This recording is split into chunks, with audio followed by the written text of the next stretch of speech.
ಮೇ 4ರ ನಂತರ ಸಂಪುಟಕ್ಕೆ ಸರ್ಜರಿಯಾಗೋ ಸಾಧ್ಯತೆ ಇದೆ.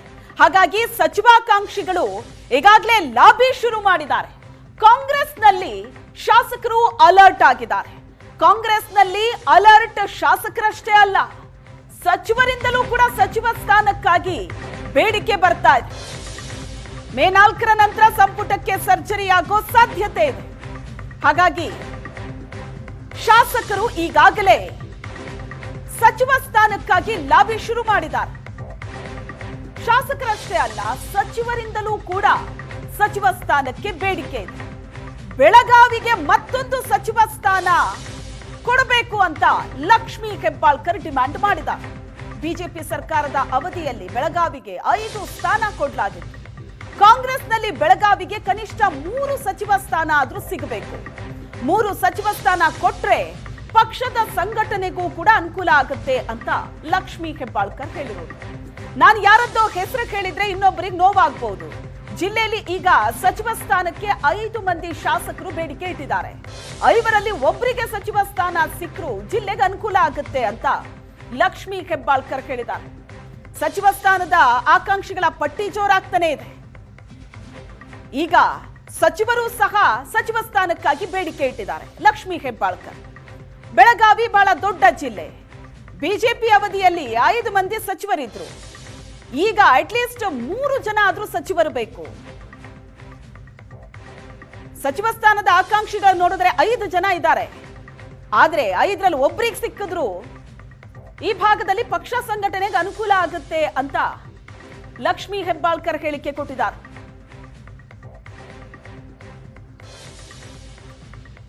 ಸಂಪುಟ ಪುನರ್ರಚನೆ ಅಂದ ಕೂಡಲೇ ಸಚಿವ ಸ್ಥಾನದ ಆಕಾಂಕ್ಷಿಗಳು ದೆಹಲಿ ಪರೇಡ್ ಮಾಡ್ತಿದ್ದಾರೆ, ಜೊತೆಗೆ ಲಾಬಿ ನಡೆಸಿದ್ದಾರೆ. ಶಾಸಕರು ಮಾತ್ರ ಸಚಿವ ಸ್ಥಾನದ ಮೇಲೆ ಕಣ್ಣಿಟ್ಟಿರೋದಲ್ಲ, ಈಗ ಸಚಿವರು ಕೂಡ ಸಚಿವ ಸ್ಥಾನಕ್ಕಾಗಿ ಬೇಡಿಕೆ ಇಟ್ಟಿದ್ದಾರೆ. ಲಕ್ಷ್ಮೀ ಹೆಬ್ಬಾಳ್ಕರ್,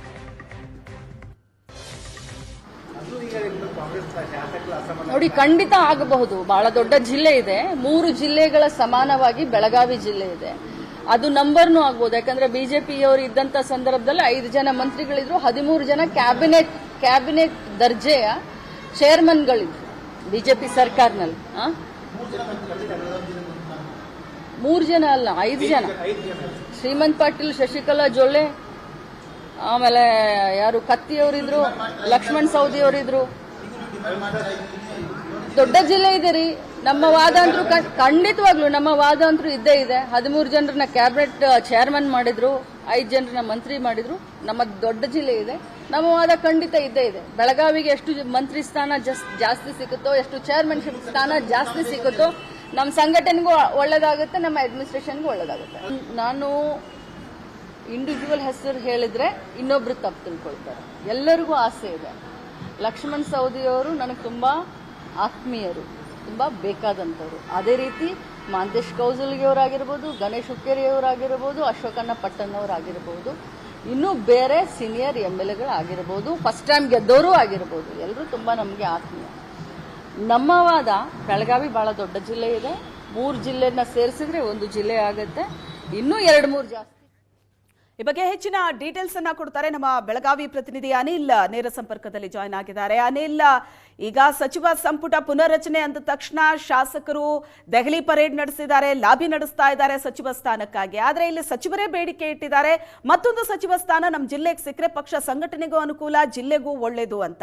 ಲಕ್ಷ್ಮೀ ಹೆಬ್ಬಾಳ್ಕರ್ ಅವರು ಈ ಸಂದರ್ಭದಲ್ಲಿ ಏನ್ ಹೇಳಿದ್ರು? ಜೊತೆಗೆ 5 ಜನ ಸಚಿವಾಕಾಂಕ್ಷಿಗಳಿದ್ದಾರೆ, ಯಾರ ಪರ ಬ್ಯಾಟಿಂಗ್ ಮಾಡ್ತಿದ್ದಾರೆ? ಹೌದು ಶ್ವೇತಾ, ನೀವು ಗಮನಿಸಿರಬಹುದು, ಭೌಗೋಳಿಕವಾಗಿ ರಾಜ್ಯದಲ್ಲೇ ಬೆಳಗಾವಿ ಕೂಡ ಅತಿ ದೊಡ್ಡ ಜಿಲ್ಲೆ. ಅದ್ರ ಜೊತೆ ಬೆಂಗಳೂರು ನಂತರ ಅತಿ ಹೆಚ್ಚು ವಿಧಾನಸಭಾ ಕ್ಷೇತ್ರಗಳು ಬೆಳಗಾವಿಯಲ್ಲಿರುವಂಥದ್ದು. ಬೆಂಗಳೂರಲ್ಲಿ 28 ವಿಧಾನಸಭಾ ಕ್ಷೇತ್ರಗಳಿದ್ರೆ ಬೆಳಗಾವಿಯಲ್ಲಿ 18 ವಿಧಾನಸಭಾ ಕ್ಷೇತ್ರ ಇರುವಂಥದ್ದು. ಕಳೆದ 2023 ವಿಧಾನಸಭೆ ಚುನಾವಣೆಯಲ್ಲಿ 11 ಕಾಂಗ್ರೆಸ್ ಇಲ್ಲಿ ಗೆದ್ದಿರುವಂಥದ್ದು, 7 ಮಾತ್ರ ಬಿಜೆಪಿ ಗೆದ್ದಿರುವಂಥದ್ದು. ಹೀಗಾಗಿ ಸಿದ್ದರಾಮಯ್ಯ ಸಂಪುಟದಲ್ಲಿ ಈಗ ಸತೀಶ್ ಜಾರಕಿಹೊಳಿ ಹಾಗೂ ಲಕ್ಷ್ಮೀ ಹೆಬ್ಬಾಳ್ಕರ್ ಅವರು ಮಂತ್ರಿ ಆಗಿರುವಂಥದ್ದು. ಈಗ ಮತ್ತೊಂದು ಸಚಿವ ಸ್ಥಾನವನ್ನು ಕೊಡಬೇಕು ಅಂತೇಳಿ ಒಂದ್ ಕಡೆ ಶಾಸಕರೇ ದೆಹಲಿಗೆ ಪರೇಡ್ ಅನ್ನ ಮಾಡ್ತಿದ್ದಾರೆ. ಅದರಲ್ಲೂ ಪ್ರಮುಖವಾಗಿ ಲಕ್ಷ್ಮಣ್ ಸವದಿ ಆಗಿರ್ಬೋದು, ಗಣೇಶ್ ಹುಕ್ಕೇರಿ, ಅಶೋಕ್ ಪಟ್ಟಣ್, ಮಾಂತೇಶ್ ಕೌಜಲ್ಗಿ ಸೇರಿದಂತೆ ಹಲವು ಹಿರಿಯ ಶಾಸಕರು ಏನಿದ್ದಾರೆ ಈಗಾಗಲೇ ದೆಹಲಿಗೆ ಹೋಗಿ ಮಲ್ಲಿಕಾರ್ಜುನ್ ಖರ್ಗೆ ಸುರ್ಜೇವಾಲಾ ಅವರನ್ನ ಭೇಟಿಯಾಗಿ ಬಂದಿರುವಂತದ್ದು. ಈ ಕಳೆದ 2-3 ದಿನಗಳ ಹಿಂದಷ್ಟೇ ಮಹಂತೇಶ್ ಕೌಜಲ್ಯ ಕೂಡ ಹೇಳಿಕೆಯನ್ನು ನೀಡಿದ್ರು. ನಾನು 4 ಬಾರಿ ಶಾಸಕನಾಗಿದ್ದೀನಿ, 2 ಬಾರಿ ಪರಿಷತ್ ಸದಸ್ಯನಾಗಿದ್ದೀನಿ, ಹೀಗಾಗಿ ನನಗೆ ಸಚಿವ ಸ್ಥಾನ ಕೊಡಬೇಕು ಅಂತೇಳಿ ಪಟ್ಟಣ ಹಿಡಿದಿರುವಂತದ್ದು. ಅವರಿಗೆ ಕೊಟ್ಟಂತಹ ನಿಗಮದ ಅಧ್ಯಕ್ಷ ಸ್ಥಾನವನ್ನು ಕೂಡ ಈಗ ಅವರು ಸ್ವೀಕಾರ ಮಾಡಿಲ್ಲ. ಕಳೆದ ವರ್ಷ ಅಷ್ಟೇ ಅವರಿಗೆ ಅಧ್ಯಕ್ಷ ಸ್ಥಾನವನ್ನ ಕರ್ನಾಟಕ ಹಣಕಾಸು ನಿಗಮ ಸಂಸ್ಥೆ ಏನಿದೆ ಅದರ ಅಧ್ಯಕ್ಷ ಸ್ಥಾನವನ್ನು ಕೊಡಲಾಯಿತು. ಆದರೆ ಅವರು ಅದರ ಅಧಿಕಾರ ಸ್ವೀಕಾರವನ್ನು ಮಾಡಿಲ್ಲ. ಹೀಗಾಗಿ ಸಚಿವ ಸ್ಥಾನಕ್ಕೆ ಬಿಗಿಪಟ್ಟನ್ನು ಹಿಡಿದಿರುವಂಥದ್ದು. ಕಳೆದ ವಿಧಾನಸಭೆ ಚುನಾವಣೆಯಲ್ಲಿ ಬಿಜೆಪಿ ಟಿಕೆಟ್ ಸಿಗದ ಹಿನ್ನೆಲೆಯಲ್ಲಿ ಲಕ್ಷ್ಮಣ್ ಸವದಿ ಅವರು ಕಾಂಗ್ರೆಸ್ಗೆ ಬಂದಿರುವಂಥದ್ದು. ಅವರು ಕಾಂಗ್ರೆಸ್ಗೆ ಬರ್ತಕ್ಕಂಥ ಸಂದರ್ಭದಲ್ಲೇ ಸಚಿವರನ್ನಾಗಿ ಮಾಡ್ತೀವಿ ಅನ್ನುವಂತಹ ಆಶ್ವಾಸನೆಯನ್ನ ಹೈಕಮಾಂಡ್ ನಾಯಕರು ನೀಡಿದ್ರು. ಅವ್ರಿಗೂ ಕೂಡ ಈಗ ಸಚಿವ ಸ್ಥಾನವನ್ನ ನೀಡಿಲ್ಲ. ಹೀಗಾಗಿ ಬೆಳಗಾವಿ ಜಿಲ್ಲೆಗೆ ಮತ್ತೊಂದು ಸಚಿವ ಸ್ಥಾನವನ್ನು ಕೊಡಬೇಕು ಅಂತೇಳಿ ಒಂದ್ ಕಡೆ ಶಾಸಕರು ಪಟ್ಟಣ ಹಿಡಿದ್ರೆ ಈಗ ಸ್ವತಃ ಸಚಿವರೇ ಈಗ ಮತ್ತೊಂದು ಸ್ಥಾನವನ್ನು ಕೊಡಬೇಕು. ಪಕ್ಷ ಸಂಘಟನೆಗೂ ಇದರಿಂದ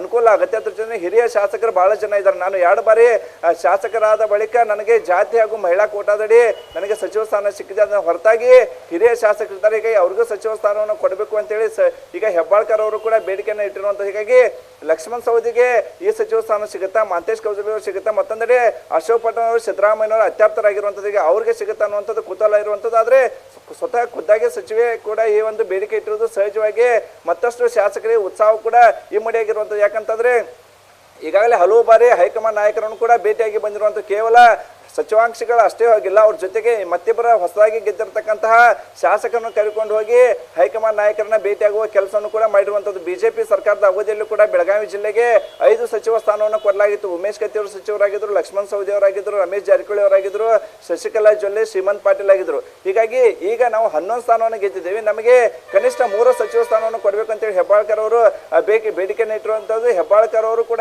ನಿನ್ನೆ ಹೇಳಿರ್ತಕ್ಕಂಥ ಸಂದರ್ಭದಲ್ಲಿ ನಾವು ಈ ಸಂಬಂಧಪಟ್ಟಂಗೆ ಜಿಲ್ಲಾ ನಾಯಕರೆಲ್ಲರೂ ಕೂಡ ಹೈಕಮಾಂಡ್ ನಾಯಕರನ್ನ ಹಾಗೂ ರಾಜ್ಯ ನಾಯಕರನ್ನ ಭೇಟಿ ಆಗ್ತೀವಿ ಅನ್ನುವಂಥ ಮಾತನ್ನು ಕೂಡ ಹೇಳಿರುವಂಥದ್ದು. ಹೀಗಾಗಿ ಈ ಬೆಳಗಾವಿ ಜಿಲ್ಲೆಗೆ ಈಗ ಸಚಿವರೇ ಬೇಡಿಕೆ ಇಟ್ಟಿರುವುದು ಸಹಜವಾಗಿ ಹೈಕಮಾಂಡ್ ನಾಯಕರು ಇದನ್ನ ಯಾವ ರೀತಿ ಪರಿಗಣಿಸ್ತಾರೆ ಅನ್ನೋದು ಕೂಡ ಈಗ ಕುತೂಹಲಕ್ಕೆ ಕಾರಣವಾಗಿರುವಂತದ್ದು. ಶ್ವೇತಾ, ಥ್ಯಾಂಕ್ ಯು ಅನಿಲ್ ನಿಮ್ಮೆಲ್ಲ ಡೀಟೇಲ್ಸ್ಗೆ.